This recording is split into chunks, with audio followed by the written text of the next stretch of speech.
Hey friends, and welcome back to the channel. Today, we're going to be talking about one of these topics that's near and dear to my heart because I experienced it when I had chronic illness and I'm on the other side of it now.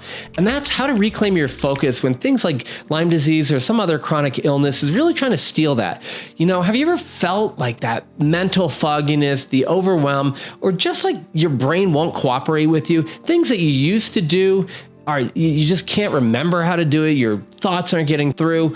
And if you've experienced this, then this video is definitely for you. You know, we often think that the opposite of distraction is focus. But as we learn, if you read Nir Eyal's book called Indistractable, the real opposite of distraction is traction, right? These are the actions that actually pull you towards your goals. And today I'm going to show you how to gain traction when Lyme brain tries to slow you down. You know, here's the thing. Most distractions actually don't come from without us. About 90% of the time, they're actually coming from deep within.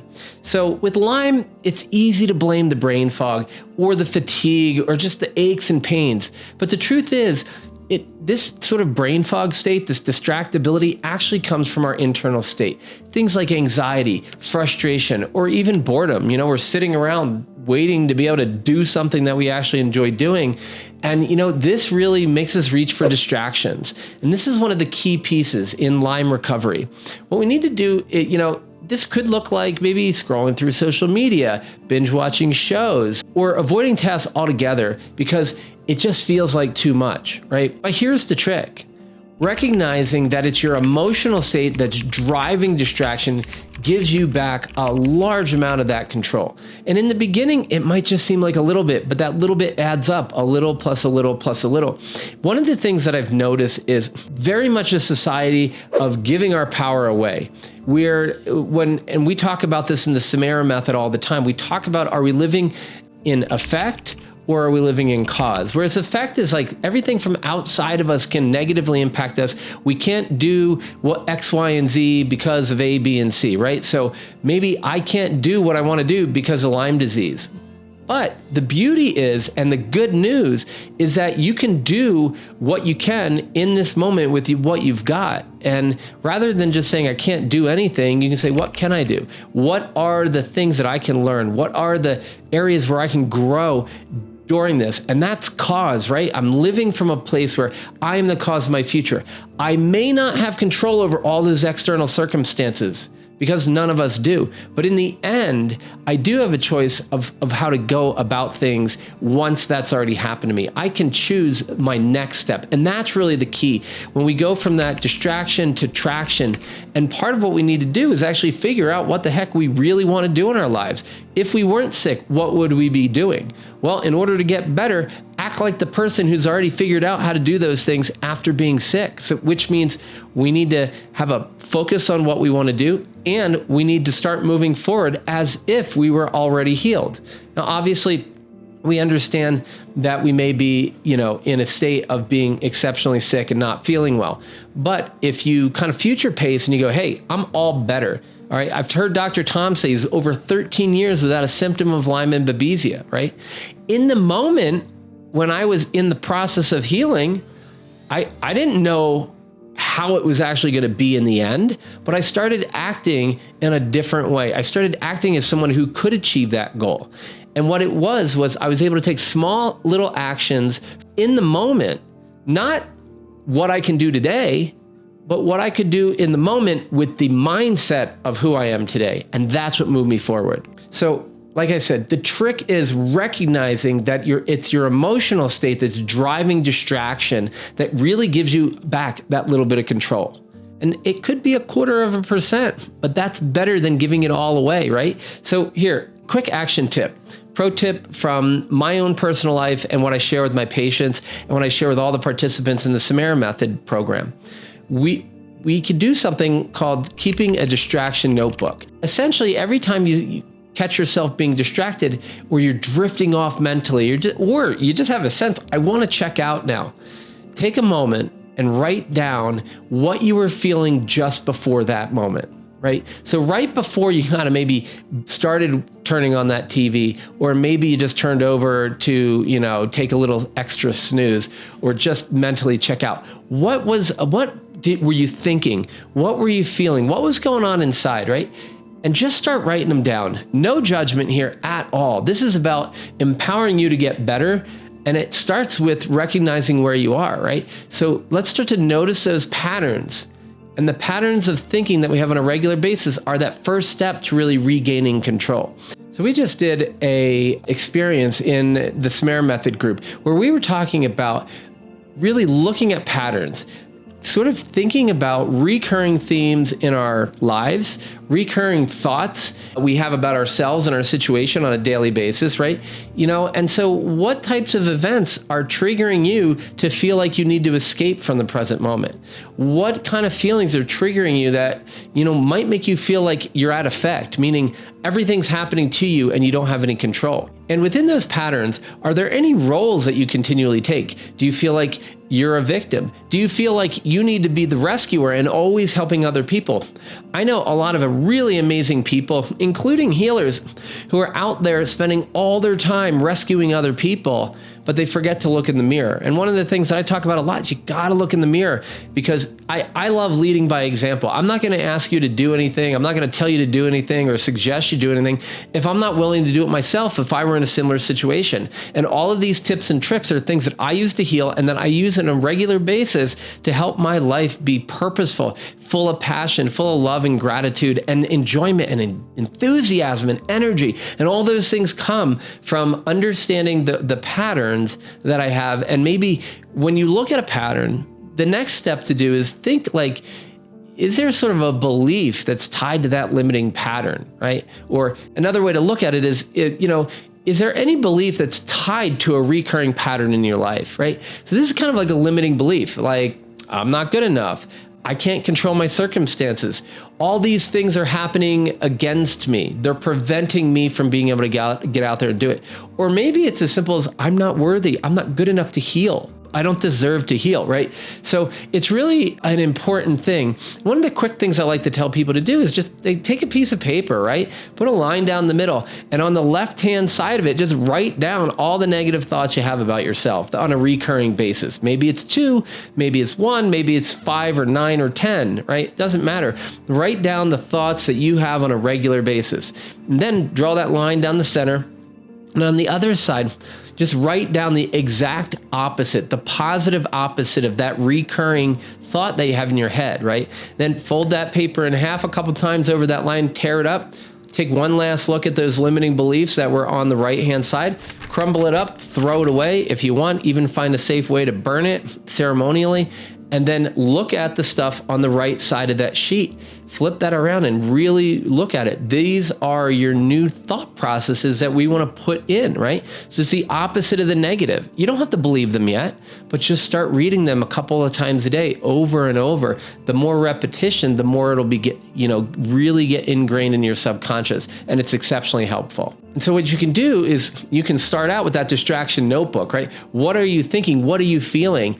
And that's where you can get that left side of the page. And now we just flip it, right? We flip the script and we get into what we would really like life to look like. And now as you go over time, maybe those first 6 positive statements aren't really what they're not dialed in just yet, but that's okay. They're departure from the norm. They're breaking you out of this comfort zone, because the comfort zone you're in is getting you the same results. The thinking that got you to where you're at is not the thinking that's going to get you to where you want to go. Otherwise, it would have already gotten you there. So we have to change our thought processes. We have to go through some change, and change can be a bit challenging. So just think about that. Use those distractions as a way to find out what your limiting belief, what your recurring patterns are, and use those recurring patterns to allow you to figure out what those limiting beliefs are.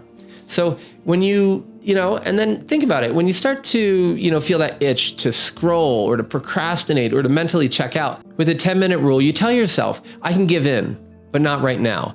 I'm going to wait 10 minutes. And you can even just pop it up on your phone and put a 10-minute timer. And, if that feels hard, some days when you have Lyme disease, heavy metal toxicity, chronic stress, even 10 minutes feels long, right? So maybe you even start with just 5 minutes, but push yourself into the level of discomfort, because discomfort is what allows us to grow. The key here is to kind of what some people call surfing the urge. Like emotions are waves, they come and go, just like you're surfing out in the ocean. There's some good waves, there's some not as good waves, and you try to catch some and you miss them. You try to catch another one and you hit it, and it's perfect in the flow zone. But the thing is, if you try for 10 minutes to wait, almost like procrastinate on procrastinating, procrastinate on the scrolling, right? I mean, so often if you wait just 10 minutes, that urge will have passed, and then you can stay on track. And one of the things we get from peak performance literature and learning, and Brendan Burchard talks about this a lot, but I've heard so many great leaders talking about this. And the numbers are always a little bit different. But basically, if you've been focused for between 25 and 45 minutes, depending upon whose research you read, you do need to take a 5 to 10 minute break to just clear out the mind. But that doesn't mean scrolling social media. That means getting up and walking up and down the stairs, taking a walk around the block, maybe doing some push-ups, or maybe just kind of changing the scenery, sitting down and, doing like the old grandmas used to do, which is take that 5 or 10 minute power nap that totally focus them for the rest of the day. So, we're going to look at our patterns of thinking, and we're going to look at our distraction journal, which is going to help us create our new, verbal patterning and mindset patterning. And we're going to just read those. And then if we still feel like we're getting distracted, which we all do, let's apply that 10-minute rule and see how that goes. Now, let's talk about one of my other favorite tools, and that's called time boxing. So Lyme brain loves to hijack our focus, right? It makes it so easy to waste hours without even realizing that we've wasted that time. And you're like, oh, where did it all go, right?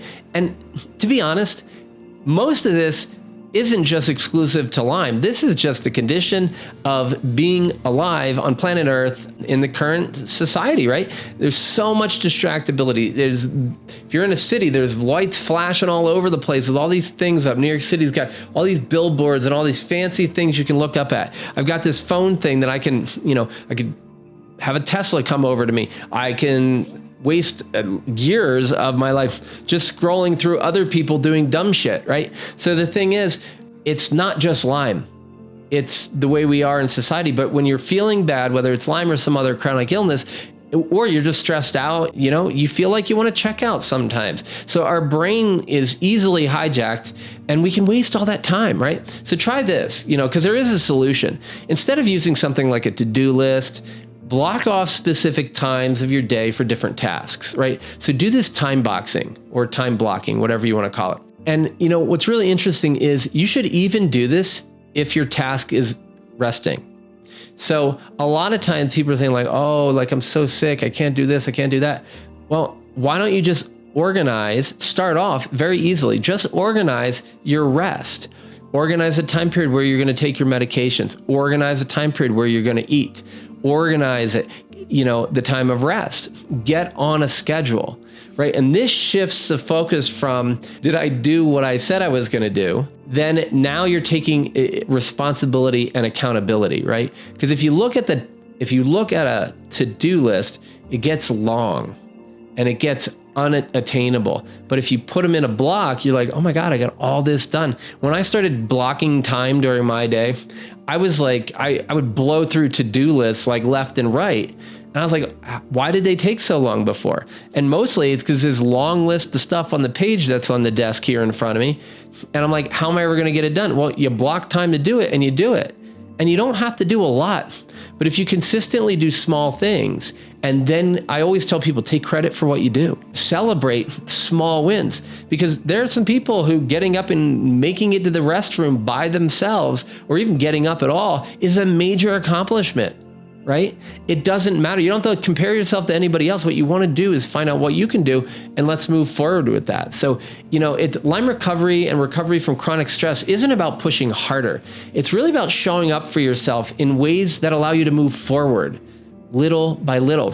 This is almost like investing. If you start early with a little bit and you just keep going, you get compound interest, right? So this, in the beginning, every little step seems so small, but all these steps compounded on each other lead to huge, massive shifts in health and in mindset and in satisfaction. And here's another powerful tool, right?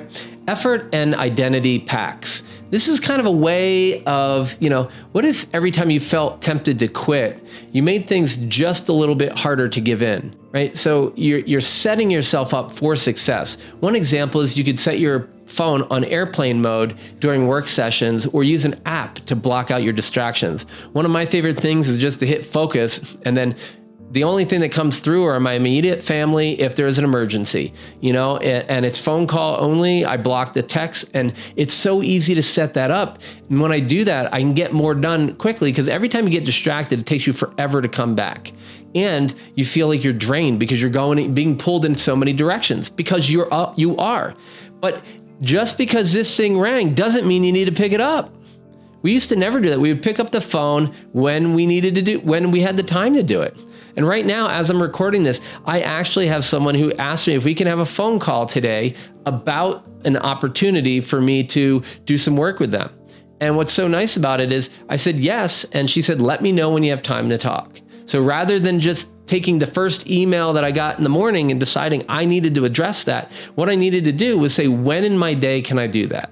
If not, I'll schedule it on another day. Friend of mine, another example is a friend of mine asked if I would do a testimonial for their company. I work with them. They do amazing work. I'm so excited to share that. And we were just like, well, what's the week look like? I'm like, I got a few minutes on Friday. She needed a half an hour. I'm like, I can do it this Friday. That's the only time this week that I have time to add more. And the only reason I'm even adding it this week is it's a friend of mine. And then she comes back and says, I'm busy on Friday. Can we do it next week or the week after, right? So we do this all the time with our calendars, right? So set up your day and block out your calendar and make those blocks non-negotiable. One of the coaches I work with his name is Dan Martell, such an exceptional human being. And he says, look, there's 5 daily non-negotiables. When you're in my program, if you don't follow these, you don't get to ask any questions, because you need to show up for yourself. And as part of that, one of the things that we're talking about, and this is what we're really diving into in this video, is that when you start to really focus on what you want, you're going to start to get more of that. You're going to see opportunity open up, but you need to respect your own time, right? On a daily basis, move away from a thing like a to-do list and move to a daily standard. How are you going to show up for yourself every single day in a non-negotiable way? And, one of the things that Dan was talking about recently was he's going to run like 3 miles-ish a day.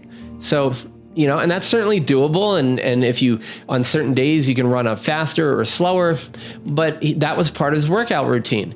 And then he goes, hey, one day he's like, well, do you think I'm doing that right now? Because as many of you know, I had a mountain bike accident last week. So he was injured and he said, no, I'm not doing that.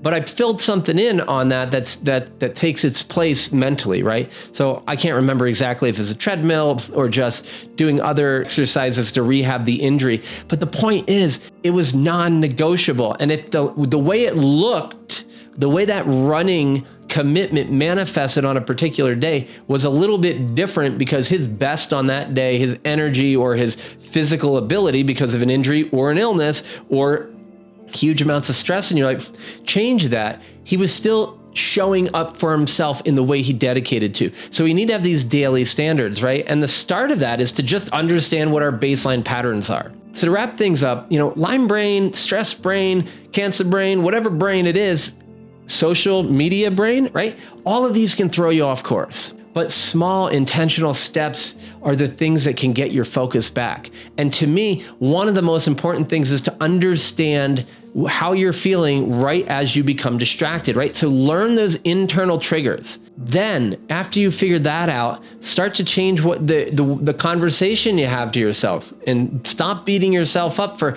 quote unquote failing. Write those down, come up with the opposite, start reading them, and then hold yourself accountable. Show up every single day in a way that's different than you have before. Hold yourself accountable. And if you, and again, it's accountable to that time block. It's accountability to the spirit of the law rather than the letter of the law. So if you say you're going to go running, but for whatever reason, the weather is such that you can't because it's icy and you don't want to fall down and break your ankle, or you had an injury from a mountain bike accident, or your Lyme flared up, maybe that running doesn't do that, but that doesn't mean you just give up and check out. During that time, you focus on something else that's similar, right? And then if you feel like you're coming up against the wall of distraction and you want to give in, say, okay, I can do that, but only after I wait another 10 minutes. So really apply that 10-minute rule to really surf those urges and find out like how much of that control that you can actually take back. Then again, use those time blocks, right? Put a block in your calendar and make sure that you are dedicating that time to what it is. You can have, in my calendar, I have sort of like these non-negotiable blocks, meaning during this time, unless like there's a full-on family medical emergency, that's the only thing I can do. Then I have other ones where like, well, this is a little bit of white space. I could fill it with an interview or a podcast. I could have lunch with a friend. I could go exercise then rather than a different time. So I have flexibility blocks. But what I found was the more we give ourselves leeway, the longer the leash is, the more we hang ourselves. You got to start putting blocks in your day that honor you and honor your goals and your passions. And then lean in to your new identity as someone who's completely committed to your well-being, your health well-being, your mental, emotional well-being, and finding out what it's like to live life with purpose by being focused. So I hope you found this video helpful and a little bit challenging. I found that when I first started learning these things, it was really complicated because I'm like, oh, that sounds like a bunch of crap. Either it's too simple or it's too hard. The reality is it was a little bit of everything. Robin Sharma talks a lot about change, and he says all change is difficult in the beginning, it's messy in the middle, and it's beautiful in the end, or something along those lines, right? The point is change is difficult. Looking inside at these triggers and identifying those patterns is difficult. But once you start to do it, then it's a complete shit show, right? You're like, oh my God, I can't believe I'm like this. Hold on a second. Everyone goes through this. There's not a human being on the planet who doesn't experience difficulty, sloppiness, and then the beauty of change in that order, right? And the more you practice this change, the more you practice bringing that responsibility back in, living in cause, seeing that you can change your opinion of what went on around you, and so that you don't have to have the same outcome as you have previously, is totally empowering, and that's what moves things forward. So I hope you found this video really helpful. Hit that like and subscribe button so you can get more content like this. I really appreciate the opportunity to share this because these are the things that took me over a decade to figure out during my healing journey. And then after that, I started to use all of these in those moments in work and business and family life and relationships that became stressful. I applied all the things I learned from chronic illness to each and every part of my entire life. And I want that for you as well. And hey, one thing I'd love to hear from you in the comments below is what's one thing that you're going to do to create traction today? Let me know in the comments, and thanks for watching. And I can't wait to see you in the next video.